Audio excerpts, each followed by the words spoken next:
नमस्कार मित्रों, स्वागत है रीट एग्ज़ाम 2021। आज अपन करेंगे मनोविज्ञान के जो प्रीवियस मॉडल पेपर है 2017 उसकी लेवल फर्स्ट के क्वेश्चन है।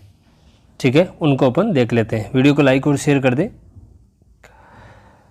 आगे बढ़ जाते हैं। आज का पहला प्रश्न है पियाजे के सिद्धांत में एक प्रक्रिया जो पुराने और नई धारणाएं और अनुभवों के बीच संतुलन क्रिया है जाना जाता है। उस क्रिया को किस नाम से जाना जाता है? नई और पुरानी जो धारणाएं अनुभव उनके बीच का जो संतुलन होता है उसको किस नाम से जाना जाता है?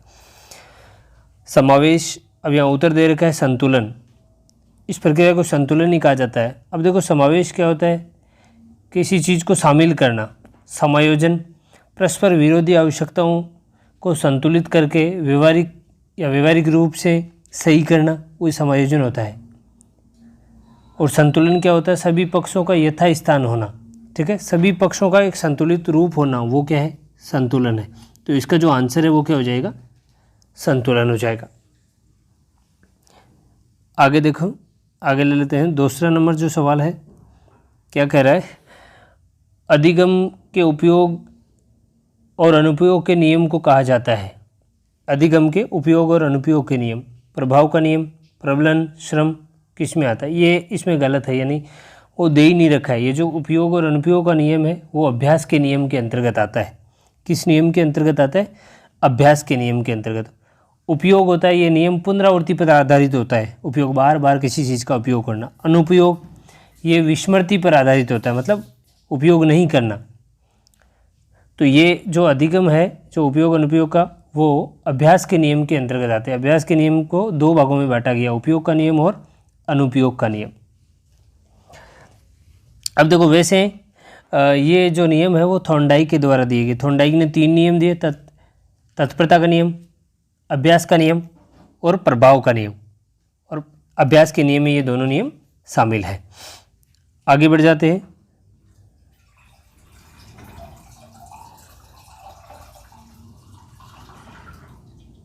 एक मिनट,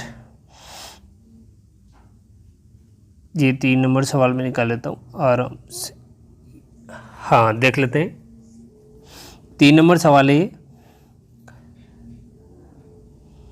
पावलोव के प्रयोग में कुत्ता न केवल मांस प्रदाता के मांस सीधे मुंह में रखने से लार टपकाता है, किंतु पहले ही अगर जब सीढ़ियों से नीचे आने वाले प्रशिक्षक के कदमों की आवाज़ सुनता है।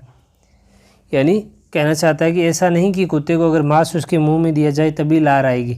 ठीक है, जब वो अपने मालिक की आने की आवाज़ सुनता है तब भी ऐसा होने लगता है। तो इस संवर्ती को कहा जाता है, इस संवर्ती को क्या कहा जाता है? अनुकूलित उत्तेजना। अब अनुकूलित उत्तेजना होती क्या है उसको समझेंगे। यानी अस्वाभाविक या कृत्रिम उत्तेजना के प्रति स्वाभाविक क्रिया का उत्पन्न होना। अब जो मालिक आ रहा है वो अस्वाभाविक या कृत्रिम उत्तेजना है, उसके प्रति स्वाभाविक क्रिया कौन कर रहा है? कुत्ता कर रहा है। तो वो क्या है? अनुकूलित उत्तेजना। अगर आपको अनुकूलित उत्तेजना का सही तरीके से अगर एक्सप्लेन या व्याख्या आ रही है, परिभाषा आप जानते हैं, तो आप इस प्रश्न का उत्तर सही से कर सकते हैं। जैसे दूसरा उदाहरण बताऊं, मिठाई की दुकान को देखकर लार टपकना। ठीक है, आपके सामने मिठाई नहीं है लेकिन आपने दूर से मिठाई की दुकान को देखा, ठीक है, नाम पढ़ा, तो आपके मुँह में लार आनी शुरू हो गई। इस तरीके से दूसरा उदाहरण भी समझ सकते हैं। आगे देखो, 4 नंबर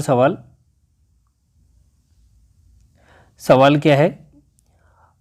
अनुभूति बच्चों और वातावरण के बीच अंत्यक्रिया की निरंतर प्रक्रिया के माध्यम से विकसित होती है। ये सिद्धांत में प्रतिबिंबित होता है। आंसर दे रखा है पियाजे का संज्ञानात्मक विकास सिद्धांत। अब पियाजे का संज्ञानात्मक विकास सिद्धांत क्या है उसको समझेंगे पहले। यानी ये सिद्धांत ज्ञान की प्रकृति के बारे में बताया गया है, यानी ज्ञान की प्रकृति के बारे में बताया गया है, कैसे तथा व्यक्ति वातावरण तत्वों का प्रत्यक्षीकरण करता है। व्यक्ति और वातावरण के तत्वों का प्रत्यक्षीकरण करता है। यानी सीधे शब्दों में समझे तो संज्ञानात्मक संरचना वातावरण में उपस्थित उद्दीपकों व व्यवहार के बीच मध्यस्थता का कार्य करता है। यानी वातावरण में उपस्थित उद्दीपक और व्यवहार के बीच में मध्यस्थता का काम करता है। जो वातावरण का नाम आ गया है तो ये कौन सा हो जाएगा? जीन पियाजे का संज्ञानात्मक विकास सिद्धांत हो जाएगा। अब आगे देखो, थॉर्नडाइक का अधिगम सिद्धांत क्या है? इसने एसआर यानी उद्दीपन और अनुक्रिया के बारे में बताया, एसआर थ्योरी।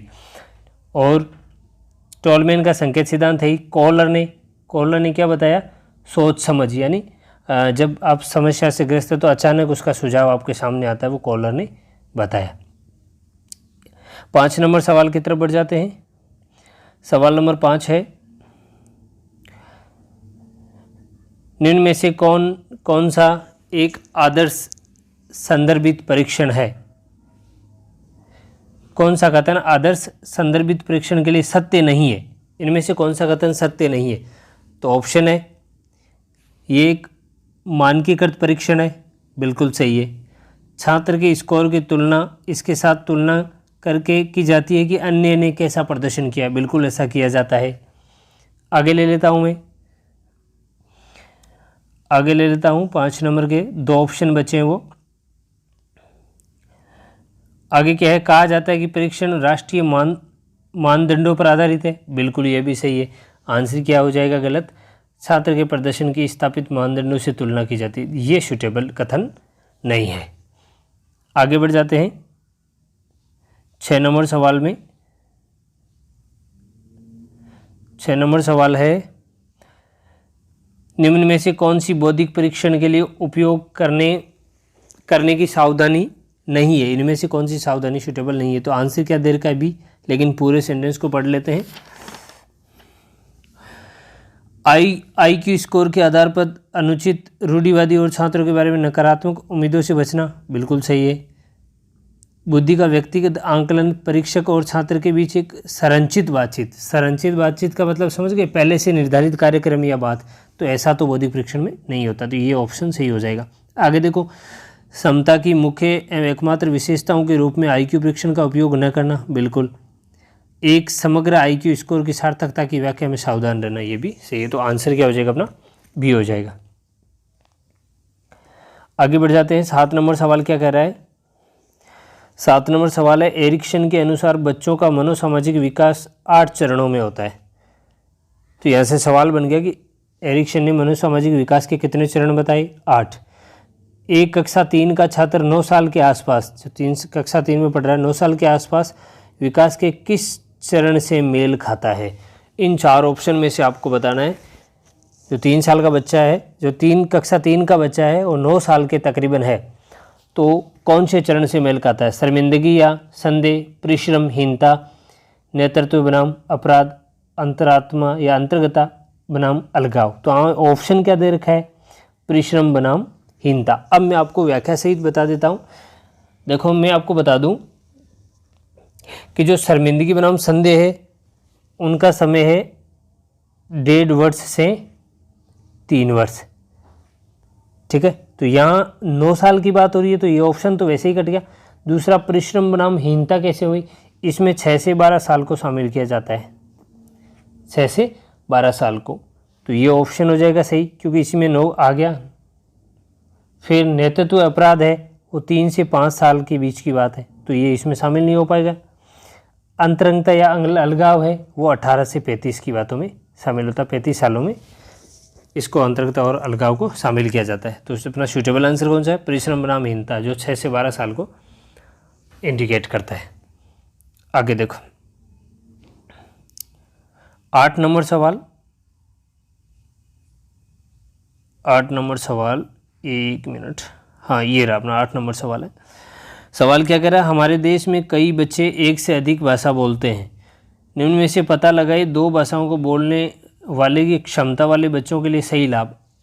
सपोज करो कि अपने देश में या अपने अड़ोस पड़ोस में एक से जो बच्चे हैं एक से ज़्यादा भाषाओं का यूज करते हैं, यानी मल्टी लिंग्वलिज्म है, वो एक से ज़्यादा भाषाएं उनको आती है, तो इन भाषाओं के बोलने से उनको क्या लाभ हो सकते हैं, ये आपको बताना है। अवधारणा गठन में सुविधा, बिल्कुल, किसी चीज़ की अवधारणा बनाना तो इसमें भी सुविधा होती है। विश्लेषणात्मक तर्क, किसी बात को सोच समझ कर, ठीक है, एक अच्छा तर्क देना, इसमें भी सुविधा होती है। संज्ञानात्मक लचीलेपन में सुविधा, ये भी होती है। तो इसका जो आंसर है वो क्या हो जाएगा? उपरोक्त सभी हो जाएगा। आगे बढ़ जाते हैं 9 नंबर सवाल में, थोड़ा सा मैं जूम कर लेता हूँ। 9 नंबर सवाल क्या कह रहा है? एक अधिगम विकलांगता जिसमें लिखावट में कठिनाई लिखावट में कठिनाई शामिल है, यानी लिखने में दिक्कत होती है, ठीक है, तो वो क्या कहलाता है? तो जिसमें लिखने में कठिनाई होती है वो देखो डिस्ग्राफिया। ग्राफी का मतलब लिखने से संबंधित है, प्रदर्शन करने से, तो डिस्ग्राफिया हो जाएगा जिसमें लिखने में कठिनाई आती है। लेकिन बाकी ऑप्शन भी देख लें। डिसलेक्सिया क्या होता है? पढ़ने से संबंधित विकार होते हैं डिसलेक्सिया में। जैसे आपने आपको आप पढ़ दिया, बट को पुट पढ़ दिया, तो ये ऐसे जो अगर कठिनाई आती है या फिर जो परेशानी आती है पढ़ने में वो होता है डिसलेक्सिया। अब डिसकैलकुलिया, कैलकुलिया से आप समझ गए होंगे, कैलकुलेशन होती है गणना, तो गणितीय गणनाओं में अगर विकार आते हैं तो डिसकैलकुलिया में शामिल किया जाता है। ध्यान अथवा अति सक्रियता में ये प्लस पॉइंट है, तो ये वैसे ही कठिनाई वाले मामले में ये वैसे हट जाएगा क्योंकि प्लस पॉइंट की बात हो रही है। अति सक्रियता विकार मतलब थोड़ा ज़्यादा ध्यान देना, तो वो भी क्या हो जाएगा, लेकिन इसका सुटेबल आंसर है वो डिसग्राफिया जाएगा, लिखने से संबंधित कठिनाई। आगे देखो 10 नंबर सवाल। 10 नंबर सवाल है, निम्न में से कौन सा एक योगात्मक मूल्यांकन से संबंधित है?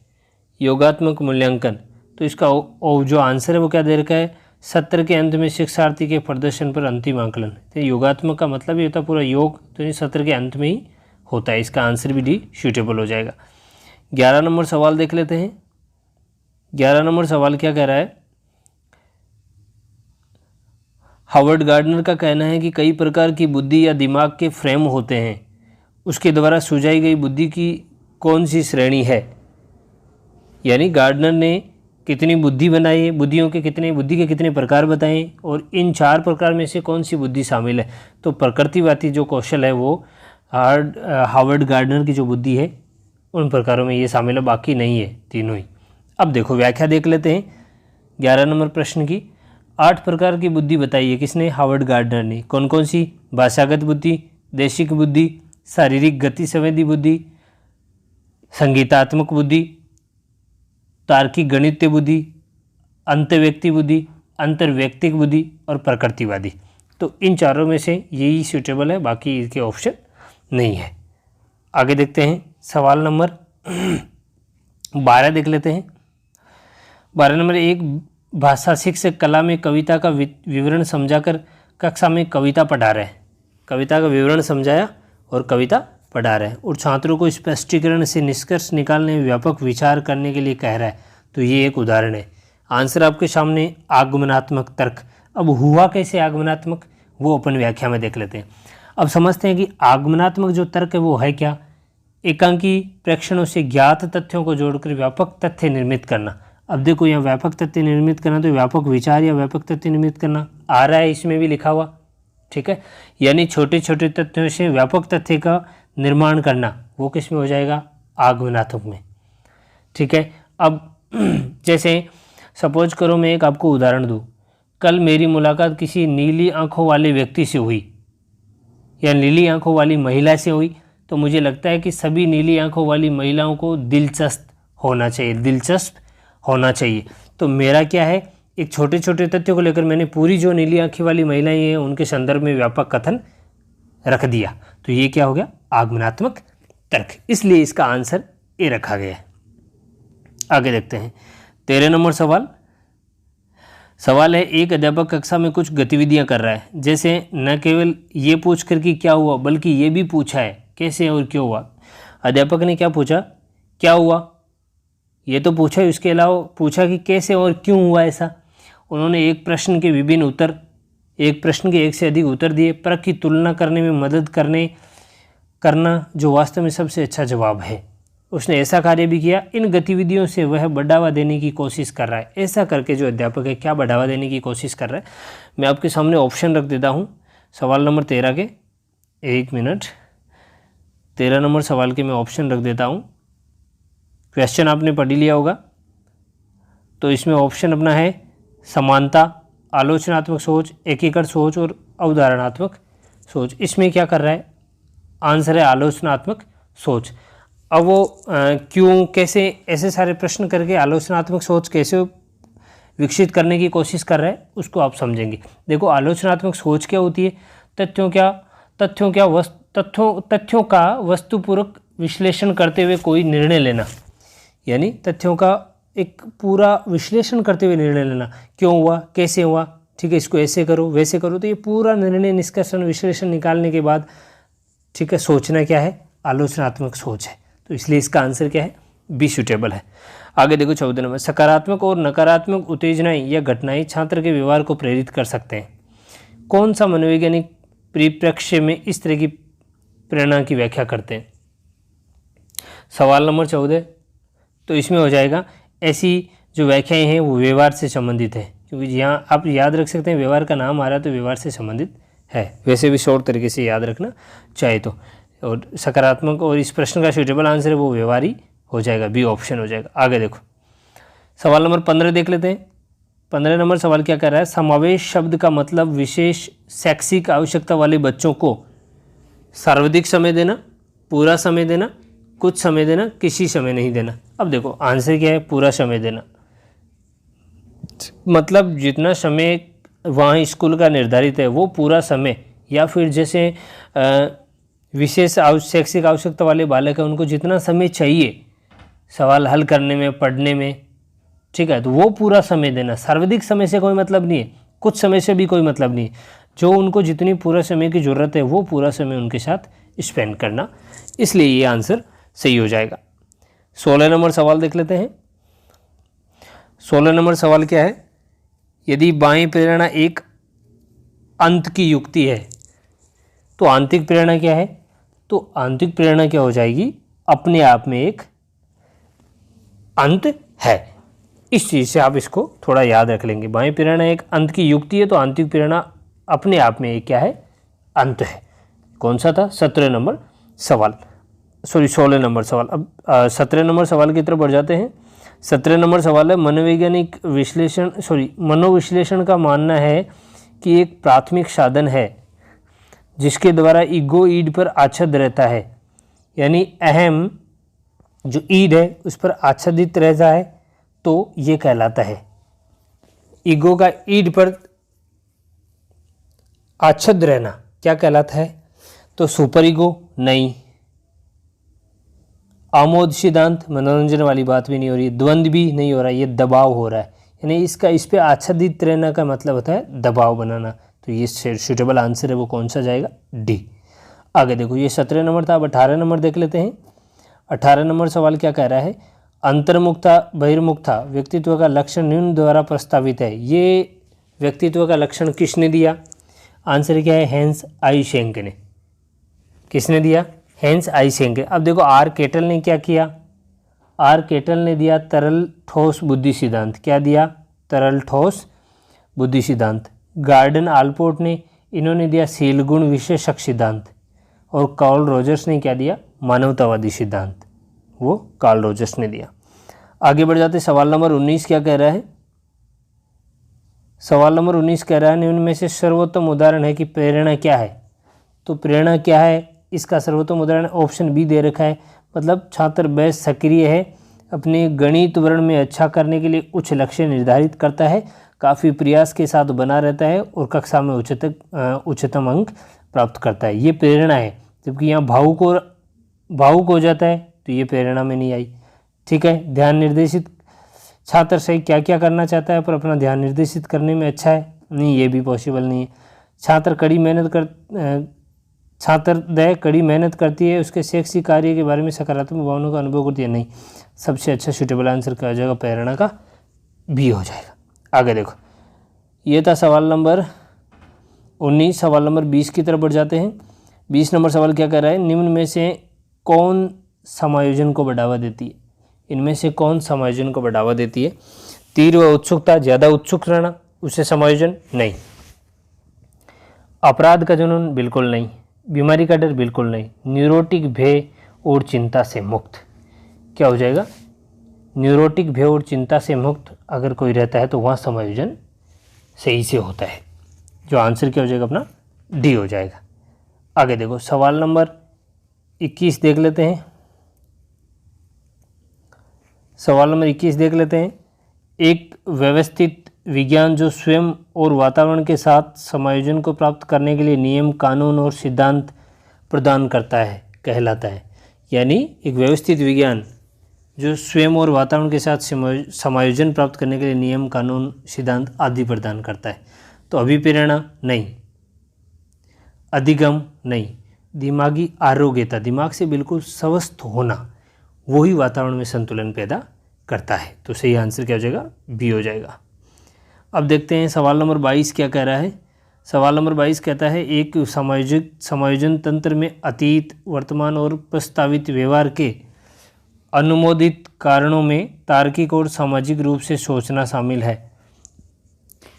ये कहलाता है, ये है परिमेयकरण। अब इस परिभाषा का आंसर परिमेयकरण कैसे हुआ, तो इसके लिए अपन को परिमेयकरण को समझना है कि परिमेयकरण है क्या। यानी समायोजन वह तंत्र जो अतीत, वर्तमान और प्रस्तावित व्यवहार के अनुमोदित कारणों में तार्किक परिवर्तन और सामाजिक रूप से सोचना शामिल है, वो परिमेयकरण है। तो मैं परिमेयकरण की एक सरल भाषा, सरल शब्दों में आपको बताता हूँ। परिमेयकरण क्या है? वह रक्षा तंत्र जिसके द्वारा विवादास्पद व्यवहार और भावनाओं को उचित तरीके से समझाना। यानी वह रक्षा तंत्र है जिसके द्वारा जो विवादास्पद व्यवहार है, ठीक है, उसको सही तरीके से तार्किक और अच्छी सोच के साथ उसको स्पष्ट करना, समझाना, वो परिमेयकरण है। ठीक है। अब बाकी चीज़ें क्या? प्रतिकरण आंसर कैसे नहीं हुआ? प्रतिकरण क्या है? विरोध किया जाने वाला कार्य। ठीक है, विरोध किया जाने वाला कार्य प्रतिकरण है, तो नहीं हो पाएगा। प्रतिगमन क्या है? पुरानी आदतों को पुराने समय में लौटना। किसी महिला का परिवार में आकर, ससुराल से आकर अपनी माँ की गोद में बैठ के लिपट के रोना, वो प्रतिगमन है, तो वो ही नहीं हो पाएगा। दमन क्या है? इच्छाओं को बलपूर्वक दबाना, दमन है। इच्छाओं को बलपूर्वक दबाना क्या है? दमन है, तो दमन भी नहीं हो पाएगा। तो इसका सूटेबल आंसर क्या है? परिमेयकरण। परिमेयकरण की मैंने बताया वह रक्षा तंत्र जो विवादास्पद व्यवहार एवं भावनाओं को उचित तरीके से या स्पष्टीकरण करके समझाता है। यानी यही तो बात इसमें कह रही है, अतीत वाली सारी चीज़ों को, वर्तमान वाली सारी चीज़ों को तार्किक रूप से और सामाजिक रूप से सोचना, तो ये परिमेयकरण हो जाएगा। आगे बढ़ जाते हैं सवाल नंबर 23 की तरफ। 23 नंबर सवाल कह रहा है स्कूल की संगठनात्मक स्थापना छात्रों के अधिगम को प्रभावित करती है, ये पहलू उस श्रेणी से संबंधित है। अब क्रिया की बात तो हो नहीं सकती, मनोवैज्ञानिक भी नहीं हो सकती। एक बच्चों को जो स्थापना है छात्रों को अधिगम को प्रभावित क्यों करती है? सामाजिक तरीके से सही नहीं है उनकी स्थापना या संगठन। ठीक है, तो सूटेबल आंसर क्या हो जाएगा अपना? सी हो जाएगा। आगे बढ़ जाते हैं सवाल नंबर 24। 24 में निम्न में से कौन सा राष्ट्र, एक मिनट, हाँ, निम्न में से कौन सा राष्ट्रीय पाठ्यचर्या 2005 ढांचे में मार्गदर्शक सिद्धांत नहीं है? तो मैं ऑप्शन अगर नीचे हैं तो मैं यहीं बोल देता हूँ। 24 नंबर सवाल के ऑप्शन क्या क्या दे रखे हैं? स्कूल से बाहरी जीवन को जोड़ना, बिल्कुल सही है। दूसरा, एक मिनट में आगे ऑप्शन निकाल लेता हूँ, ये तो बिल्कुल सही है। इसमें ऐसा इसमें कहा गया है, ये दिखाई नहीं दे रहा है, थोड़ा सा जो पिक है वो सही से नहीं आई है। परीक्षा को अधिक लचीला व कक्षा जीवन में एकीकृत करना, यह भी सही है, परीक्षा को लचीला बनाना। तीसरा है अधिगम को रटना या रटन विधि को सुविधाजनक बनाना, बिल्कुल नहीं है, ये गलत हो जाएगा, इसलिए आंसर भी क्या है? सी। चौथा देख लेते हैं, पाठ्य पुस्तक केंद्रित रहने की बजाय बच्चों के समग्र विकास के लिए समग्र विकास की बात की गई है, बिल्कुल, तो यह सी ऑप्शन है वो गलत हो जाएगा। यानी आंसर क्या हो जाएगा अपना? C option. अब देखो 25 नंबर सवाल है, ये भी थोड़ा सा सही से नहीं लिया गया, नीचे से यहाँ देखते थे, बिल्कुल सही है। एक शिक्षक के रूप में आपको अपने छात्रों से हमारे जीवन पर प्रदूषण को समझाते हुए एक निबंध लिखने के लिए कहा। एक शिक्षक ने क्या कहा अपने विद्यार्थियों को? ठीक है, जीवन के प्रदूषण को पहले समझाया, प्रदूषण क्या है, उनके बाद में उनको कहा कि आप इस पे निबंध लिखिए। इस कार्यभार में ब्लूम के वर्गीकरण में कौन से संज्ञानात्मक स्तर की व्याख्या की गई है? तो इसमें अपना आंसर है संप्रयोग। अब मित्रों आपको समझना है संप्रयोग है क्या? समागम या एक साथ करके लिखना। तो पहले उनको बताया, ठीक है, समझाया प्रदूषण क्या है, पॉइंट बताए, ठीक है, हर चीज़ें उनको बताई, फिर बालकों ने उन चीज़ों को अपने माइंड में सेट करके एक जगह लिख दिया, तो वही प्रक्रिया क्या है? संप्रयोग। इसलिए अपना आंसर क्या हो जाएगा? संप्रयोग। आगे बढ़ जाते हैं सवाल नंबर 26 में। 26 नंबर कह रहा है शिक्षक के तौर पर आपने एक उपयुक्त परीक्षण और जांच सूची का उपयोग करके छात्र की बुद्धि, व्यक्तित्व तथा कक्षा व्यवहार के बारे में जानकारी एकत्रित की है, तो वह प्रक्रिया कहलाती है। उपयुक्त परीक्षण के द्वारा, जांच के द्वारा अपने बुद्धि, व्यक्तित्व तथा कक्षा व्यवहार के बारे में जानकारी प्राप्त कर ली है, तो वो क्या है? वो मित्रों आंसर हो जाएगा अपना आकलन। अब देखो आकलन क्या है? पूर्वानुमान द्वारा गणना करना, जांच के द्वारा गणना करना, परीक्षण के द्वारा। मापन क्या हो जाएगा? परिणाम संख्या में व्यक्त करना। परिणाम क्या होता है? इसमें संख्या में व्यक्त किया जाता है, जबकि बुद्धि व्यक्तित्व की बात होती है तो यहाँ संख्या की बात नहीं हो सकती। मूल्यांकन क्या है? मूल्यांकन होता है जिसमें किताबी ज्ञान वाले बाहरी ज्ञान को भी जोड़ा जाता है। तो इसमें अपना आंसर सही है, वो आकलन हो जाएगा। आगे ले लेता हूँ मैं 27 नंबर सवाल में। 27 नंबर सवाल है, कौन सा क्षेत्र ब्लूम के वर्गीकरण से नामित नहीं है? तो इसमें बोनस मिला है, नहीं ये गलत है। यहाँ इसमें ये है, देखो संज्ञानात्मक है, क्रियात्मक है, भावात्मक है, 3 तो है, लेकिन मनोप्रेरणा इसमें नहीं है। तो अपना जो आंसर है वो डी हो जाएगा। और इसको अगर और देख लेना, या बोनस लिखा है, जहाँ तक मेरा आंसर है वो ये डी हो जाएगा, यहाँ इसने गलत लिखा है। अब मैं 29 नंबर सवाल की तरफ से ले लेता हूँ। ये 29 नंबर सवाल कह रहा है, शुरू में एक बच्चा अपनी पूरी हथेली का उपयोग करके वस्तु को पकड़ता है पूरी हथेली से। धीरे धीरे वृद्धि एवं विकास के रूप में बच्चा अंगुलियों और अंगूठे का उपयोग करते हुए वस्तु को पकड़ने और उठाने लगता है। इस प्रकार की प्रगति है सिप्लेकोडाल, प्रॉक्सिमोडिस्टल, व्यापक से विशिष्ट और अनियमित प्रगति। तो इसमें दोनों ही आंसर सही है मित्रों। कौन कौन से आंसर? प्रॉक्सिमोडिस्टल और व्यापक से विशिष्ट कार्रवाई प्रगति। कैसे? प्रॉक्सिमोडिस्टल क्या होता है इसको समझेंगे ध्यान से, यानी विकास का शरीर के मध्य से बाहर की ओर। मध्य से बाहर मतलब हथेली का उपयोग किया पहले, फिर अंगूठे और अंगुलियों की तरफ आया, तो मध्य से बाहर की तरफ हो गई। और व्यापक से विशिष्ट भी हो गया, जैसे हथेली का व्यापक पहले विकास हुआ, उसके बाद में छोटी छोटी विशिष्ट चीज़ें हैं जो अंगुली अंगूठे उनका विकास हुआ। ये दोनों ऑप्शन ही बिल्कुल सही है। अब आपने कहा सिफेलोकोडाल क्या है, तो इसका भी मैं बता देता हूँ। विकास का शरीर के ऊपर से नीचे की ओर, ऊपरी अंगों से नीचे के अंगों की ओर का विकास होना क्या है? सिफेलोकोडाल कहलाता है। तो ये तो बी और सी अपना आंसर सी हो जाएगा। अंतिम सवाल देख लेते हैं। 30 नंबर सवाल क्या कह रहा है? बच्चे के विकास को अक्सर शारीरिक, संज्ञानात्मक, भावात्मक और सामाजिक जैसे 3 व्यापक क्षेत्रों में विभाजित किया गया। विकास प्रक्रिया के इन क्षेत्रों में कहाँ तक संबंधित है? आंसर हो जाएगा बी, एकीकृत और समग्र प्रकार से, यानी समग्र विकास की बात होती है। इसमें कैसे विकास की बात होती है? समग्र विकास की बात। तो मित्रों ये था अपना मॉडल पेपर 2017 का प्रीवियस मॉडल पेपर, जो लेवल फर्स्ट से है, और ये अपना मनोविज्ञान के 30 प्रश्न थे। वीडियो कैसा लगा लाइक और शेयर कर दें, कमेंट में लिख के भी बताएं। अगली क्लास में फिर मिलते हैं, तब तक के लिए धन्यवाद।